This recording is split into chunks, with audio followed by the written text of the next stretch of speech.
اسی وجہ سے پوری دنیا کے اوپر مسلم امہ نے جو ہے وہ فتوحات حاصل کی اور وہاں پر ایک نیا اسلامی نظام متعارف کروایا، اور اسی نظام کی وجہ سے ہی لوگوں کو امن ملا، اور یہ وہی نظام ہے جس کو اپنے ملک میں بلانے کے لیے پھر دنیا نے اور کئی ممالک نے ہزاروں اور لاکھوں خطوط لکھے، اور پھر ظالم حکمرانوں سے بچانے کے لیے مسلم امہ کے تمام مجاہد وہاں پر گئے، اور اس کے بعد ان کو ایک پرامن اور نیا سسٹم دیا جس کی بنیاد کے اوپر انہوں نے پھر اپنی عمارتوں کو کھڑا کیا۔ یہ آج یورپ کی ترقی بھی ساری اسلام کی دی ہوئی ہے۔ اس کے بعد جو بات میں کرنے جا رہا ہوں وہ ہے آپ کے ساتھ پروسیس آف ڈائیلاگس۔ اب دیکھیں جو یہ پیس پروسیس ہوتا ہے، جو ٹیبل ٹاکس کے ذریعے حل ہوتا ہے، یہ بھی سب سے پہلے اسلام نے دیا ہے۔ اس سے پہلے تو عرب کے قبائل اتنے زیادہ خطرناک ہوتے تھے اور پوری دنیا اتنی جنگجو ہوتی تھی کہ وہ ایک دوسرے کی گردنیں کاٹنے میں ایک سیکنڈ بھی نہیں لگاتے تھے۔ تو پھر وہ کون سا مذہب ہے؟ اسلام ہی ہے جس نے سب سے پہلے پیس پروسیس کے تھرو سب سے پہلے ڈیلیگیشن بھیجے جاتے ہیں، کچھ چند دوستوں کو بھیجا جاتا کہ آپ جا کر مذاکرات کریں۔ مذاکرات کے کئی اسلام نے فتوحات ایسی حاصل کی جو فتوحات جو ہیں وہ ڈائلاگس کے تھرو ہو گئی، وہاں پر آپ کو وار کی ضرورت نہیں پڑی۔ تو یہ سب سے پہلے جو ڈائلاگس کا جو پروسیس ہے جمہوری، یہ بھی سب سے پہلے اسلام نے ان کو دیا ہے۔ اس کے بعد ہم بات کرنے جا رہے ہیں جس کو وہ ہے ریفارمز۔ اب دیکھیں خلافت راشدہ سٹارٹ ہو گئی۔ خلافت راشدہ میں سب سے پہلے حضرت ابوبکر صدیق رضی اللہ تعالیٰ عنہ جب اقتدار میں آئے تو انہوں نے سب سے پہلے جو اداروں کو مضبوط کیا۔ آج جو بات ہم عمران خان صاحب سے اور باقی دنیا سے سنتے ہیں کہ جو ادارے ہوتے ہیں ان کو اسٹرینتھن کرو اور ان کو بااختیار کرو اور ان کے اوپر کوئی بات نہ کرو، تو یہ جو زکوٰۃ کا نظام تھا اور باقی تمام نظام، یہ جو ان کے ڈپارٹمنٹس جب وہاں سے حاصل کرتے تھے تو جن لوگوں نے ان اداروں کو رسپیکٹ نہیں کی اور ان کی باتوں کو نہیں مانا تو اس کے خلاف سب سے پہلے جو آپریشن کیا گیا حضرت ابوبکر صدیق نے کیا۔ تو اداروں کو بھی مضبوط کرنے کا کانسیپٹ اسلام نے ہی دیا ہے۔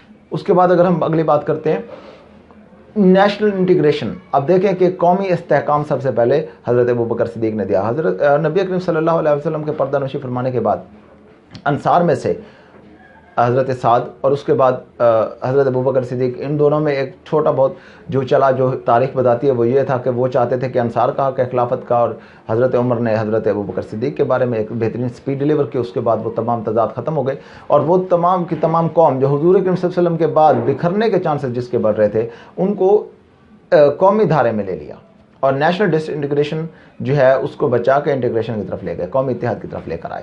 تو یہ دو واحد کام ہیں جو حضرت ابوبکر صدیق نے کیے، اور اس کے بعد پھر ایک بیس بنی اور اس بیس کو لے کر جب آگے چلے حضرت عمر فاروق رضی اللہ تعالیٰ عنہ تو وہ وہی بیس تھی جس نے دنیا کی سب سے بڑی طاقتوں کو شکست دے دی، جس نے روم اور فارس کو شکست دی اور پوری دنیا کے اوپر اپنا غلبہ قائم کرنے میں کامیاب ہو گئے۔ حضرت عمر کے اگر فتوحات کو دیکھا جائے یا ان کے ایڈمنسٹریشن کو دیکھا جائے تو وہ سب سے زیادہ فتوحات تو وہ رکھتے ہیں لیکن ایڈمنسٹریشن میں ان کا کوئی ثانی نہیں ہے۔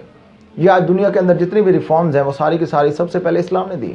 حضرت عمر نے پولیس کا نظام ہو، جیل خانہ ہو، یا اس کے علاوہ ایڈمنسٹریشن ہو، سفارت کاری ہو، سفیر مقرر کرنا ہو، یا آپ دیکھ لیں کہ یہ آرمی ہو، ان کی پے ہو، ان کی تنخواہیں مقرر کرنا ہو، ان کے چھٹی کا نظام، یہ ساری ایڈمنسٹریشن سب سے پہلے اسلام نے دی ہے۔ تو اسلام نے ہی اس پروسیس کو آگے لے کر چلے۔ حضرت عمر کے دور میں اگر دیکھیں تو جتنی ایڈمنسٹریشن ہے آج پوری دنیا میں جو یورپ اپنا جس کے اوپر فخر محسوس کرتا ہے اور اس کو جمہوریت کا حصہ قرار دیتا ہے، یہ سب سے پہلے اسلام نے ان کو دیا ہے۔ اس کے بعد جب ہم بات کرنے جا رہے ہیں حضرت عثمان غنی، تو آپ نے معاشی طور پر اتنی مضبوط پالیسیز بنائیں کہ اسلام کے پاس کوئی بھی بندے ایسے بعد میں نہیں بچے جو کہ زکوٰۃ لیں۔ تو یہ معاشی پالیسیز کیونکہ وہ بزنس مین تھے اور جانتے تھے کہ کیسے مضبوط کرنی ہے، تو یہ اسلام ہی ہے جو دنیا کو ایک معاشی پالیسی بھی دے رہا ہے، ایک سیاسی پالیسی بھی دے رہا ہے، استحکام بھی بتا رہا ہے کیسے کرنا ہے، کانسٹیٹیوشن بھی کیسے بنانا ہے وہ بتا رہا ہے، اور یہ اسلام ہی ہے جو ان کو پیس پروسیس کی طرف لے کر آ رہا ہے اور ایگریمنٹ ریٹرن ہو رہے ہیں۔ تو یہ ساری چیزیں اور عدلیہ کا نظام جو نافذ کیا جا رہا ہے، تو یہ ساری کی ساری جتنی بھی ریفارمز دے رہے ہیں، یہ سارے کے سارے آج بیوروکریسی جتنی بھی ورک آؤٹ کر رہی ہے، اب اگر بیوروکریسی کے اوپر کوئی ٹاپک پولیٹیکل سائنس میں پڑھے تو یہ 90% اسلام نے دی ہے۔ تو مجھے بتائیں چند امینڈمنٹس کر لینا بڑی وہ نہیں ہوتی امپرومنٹ، اصل چیز ہوتی ہے کسی چیز کو ایجاد کرنا، پھر اس کو آگے جتنے بھی برانچز میں لے کر چلو وہ ایک الگ پارٹ ہے۔ اس کے بعد اگر ہم بات کریں تو حضرت علی رضی اللہ تعالیٰ عنہ، حضرت علی نے بھی مسلم امہ کے کئی مختلف جتھوں کو جو کہ حضرت عثمان غنی کی شہادت کے بعد وقوع پذیر ہوئے، ان کو تمام کو پھر ایک پیج پر کھڑا کر دیا، اور یہ ایک علامت ہے کہ ایک ٹوٹی ہوئی قوم کو کیسے جوڑا جا سکتا ہے۔ آج کل اگر ہم دیکھ لیں تو حالات اتنے خراب ہو گئے ہیں کہ اگر کوئی ایک جو ہے عالم دین یا کوئی ایک پولیٹیکل پارٹی یا اپوزیشن یہ اگر کوئی ایک دھرنا کرتی ہے تو حکومت کے پاس ڈائلاگس کے لیے بندے ہی نہیں ہوتے اور نہ ان کو پتہ ہوتا ہے کہ ہم نے ڈائلاگ کیسے کرنا ہے. لیکن یہ حضرت علی کا کمال دیکھیں کہ انہوں نے ہمیں بتایا کہ آپ نے ڈائلاگس کیسے کرنے ہیں یا آپ نے کیسے ایک ٹوٹی ہوئی اور بکھری ہوئی قوم کو دوبارہ سے پھر مستحکم کرنا ہے اور ایک پیج پر لے کر آ جانا ہے. تو اس کے بعد پھر امیہ پیریڈ سٹارٹ ہوتا ہے. امیہ پیریڈ کے اندر آپ دیکھیں اتنی فتوحات ہوئیں کہ دنیا کا کوئی بھی ایک ایسا حصہ حضرت عمر بن عبدالعزیز کے دور میں نہیں بچا تھا کہ جہاں پر اسلام کی حکومت نہ ہو. امریکہ دریافت نہیں ہوا تھا تو یورپ، افریقہ اور ایشیا ہر طرف مسلم ہوا کرتے تھے. تو اس کے اگر کہیں مسلمان تھے یا نہیں لیکن حکومت مسلمانوں کی ہی ہوا کرتی تھی. اس کے بعد پھر وقت چلتا گیا پھر ہم نے جا کر یورپ کو جو ہے وہ آنکھیں دے دیں، ان کو کان دے دیے، ان کو دماغ عقل دے دی. اس کے بعد وہ شعور پکڑنا شروع ہوئے اور وہی قوم ہے کہ جس نے اسلام کی تمام بیسک چیزوں کو اپنے اندر اڈاپٹ کر کے پھر وہاں سے چند امینڈمنٹس کر کے چند چیزوں کو ایڈ کر کے اپنے مفادات کو ایڈ کر کے پھر اس نے ایک نیا نظام، جمہوری نظام متعارف کرا کے ٹیکنالوجی میں اور باقی تمام سائنس میں اتنی ترقی کر لی کہ پوری دنیا کے اوپر آ کر بیٹھ گئے. اور پھر وہ وقت بھی آیا کہ پھر سینکڑوں سال تک وہ ہمارے اوپر بلکہ ہزاروں سال تک حکمران رہے اور پھر بھی وہ ترقی نہیں کر پائے. خواب وہ حکمران رہے، پوری دنیا کو لوٹا، لیکن جا کر انہوں نے چھوٹی چھوٹی اسٹیٹس کو ڈیولپ کیا. ہزاروں سال پوری دنیا کو لوٹنے کے بعد بھی انہوں نے چھوٹی سے چھوٹی اسٹیٹس کو ڈیولپ کر کے آج ان کو اپنا رول ماڈل بنایا ہوا ہے. اور وہ بتاتے ہیں کہ ہم نے بہت ترقی کی. وہ یہ نہیں جانتے کہ کتنے کروڑ لوگوں کا خون اور کھوپڑیاں ان کی ان عمارتوں کے نیچے دفن کی گئی. تو اس کے بعد پھر اب ہم اگر کمپیئر کنٹراسٹ سے ہٹ جاتے ہیں تو تھوڑا سا میں آپ کو بتاتا ہوں کہ جمہوریت جو ہے میں اس کے کیوں خلاف. جمہوریت اصل میں ایک قرض ہے، ایک لعنت کے برابر ہے. اس کی وجہ کیا ہے؟ اس کی وجہ یہ ہے کہ یہ بے رحم ہوتی ہے. سب سے بڑی وجہ یہ ہے. اسلام تو رحم دل ہے، اسلام تو امن اور سلامتی کا مذہب ہے، لیکن جمہوریت بے رحم ہوتی ہے. اور یہ بچہ جانتا ہے اس بات کو کہ سیاست جو ہوتی ہے وہ بے رحم ہوتی ہے. تو یہ جمہوری سیاست ہی ہے جو بے رحم ہوتی ہے. تو بے رحم چیز تو اسلام کا حصہ ہی نہیں ہو سکتی، نہ ہی اسلامی جمہوریہ پاکستان میں ہو سکتی ہے. تو اس کے لیے سب سے بہتر پھر کون سا نظام ہے؟ اسلامی صدارتی نظام سب سے بیسٹ وہ ہے.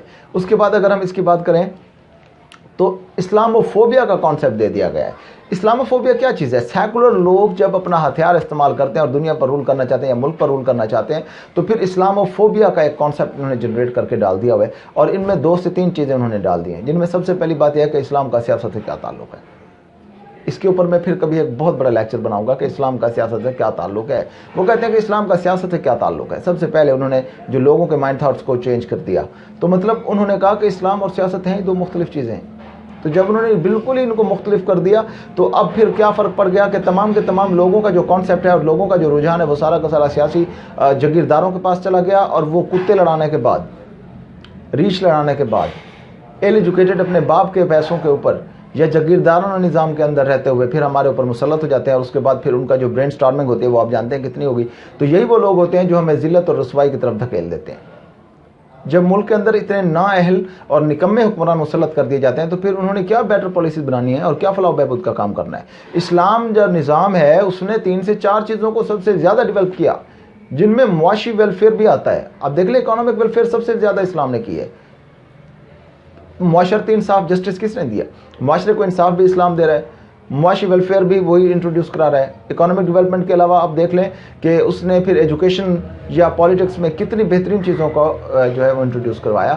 تو اصل میں اسلام ہی وہ نظام ہے جو تمام لوگوں کے مسائل کو حل کر سکتا ہے اور انہیں ایک پیج پر لا سکتا ہے اور مسلم امہ کو ان کی سویلائزیشن کو ان کو دوبارہ سے گروم کر کے پوری دنیا کے اوپر رول کرا سکتا ہے.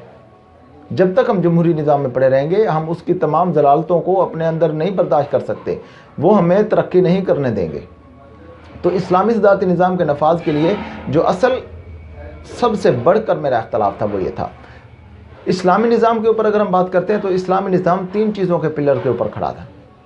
سب سے پہلے کانسٹیٹیوشن پر، جو ہم سب سے زیادہ رٹ لگاتے ہیں میڈیا کے اوپر بیٹھ کر کے کانسٹیٹیوشن کانسٹیٹیوشن کانسٹیٹیوشن. لوگ جانتے ہی نہیں ہیں کہ کانسٹیٹیوشن ہوتا کیا ہے، لوگوں کو یہ نہیں پتا. اور جتنے بھی لوگ آ کر اس کو ڈیفینڈ کر رہے ہوتے ہیں، جتنے بھی لوگ اس کے اوپر آ کر بحث کر رہے ہوتے ہیں، ان میں سے کوئی ایک میرے ساتھ بیٹھ جائے اور میں اس کے اوپر کانسٹیٹیوشن کے اوپر بات کر لوں تو اس کو باتیں نہیں آئیں گی.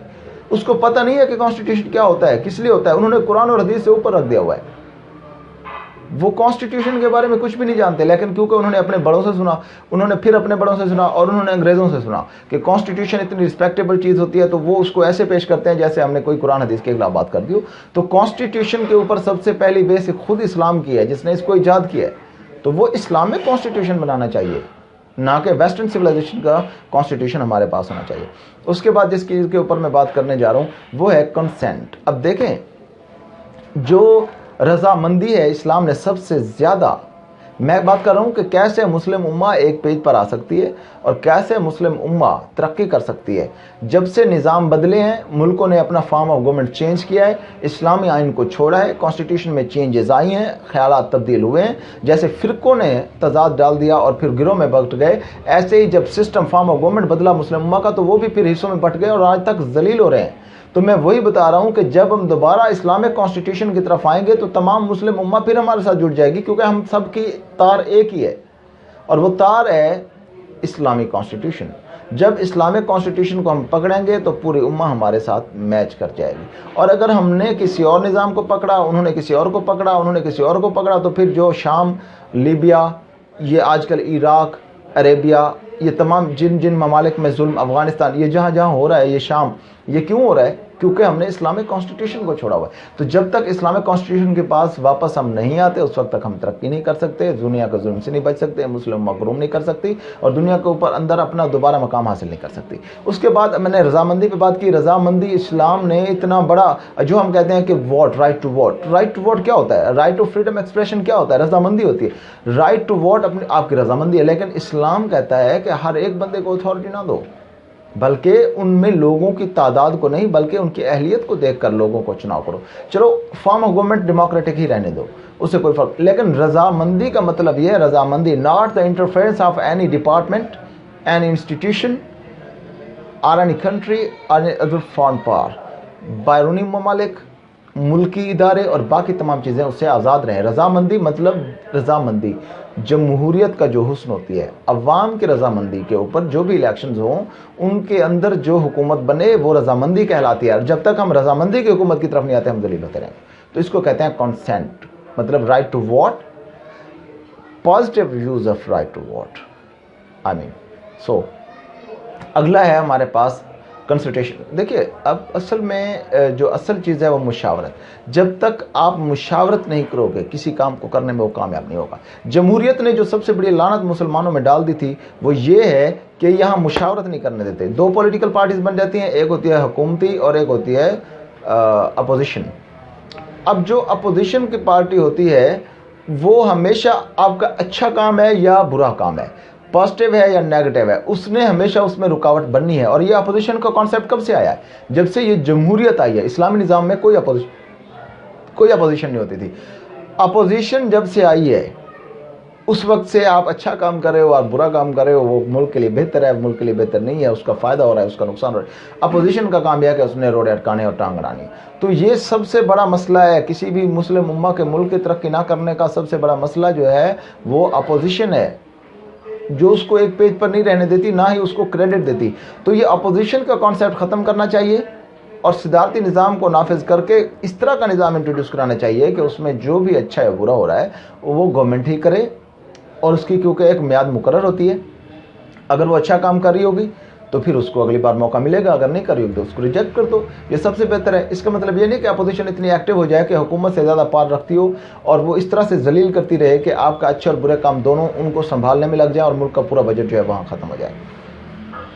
تو اسلامی صدارتی نظام جس بیس کے اوپر کام کرے گا وہ بیس صرف اور صرف ترقی کی طرف جاتی ہے۔ جب آپ رول ماڈل بنو گے تو باقی دنیا کے ملک پہ آپ کو فالو کریں گے، اور آپ دیکھتے جائیں گے کہ آہستہ آہستہ پوری مسلم امہ آپ کے پیچھے کھڑی ہو جائے گی۔ اور یہ کچھ ہی سالوں میں، اباؤٹ 30 to 40 ایئرس، 30 سے 40 سال اگر آپ نے اس نظام کو کامیاب کر دیا اور اپنے اکانومک پالیسیز کو اور اپنے ایجوکیشنل پالیسیز کو اور اپنے ڈیفنس پالیسیز کو بہتر کر لیا، جغرافیہ اللہ نے آپ کو ویسے بہت اچھا دیا ہے، تو میں آپ کو مطلب لکھ کر دے سکتا ہوں کہ پاکستان مسلم امہ کو لیڈ کرے گا،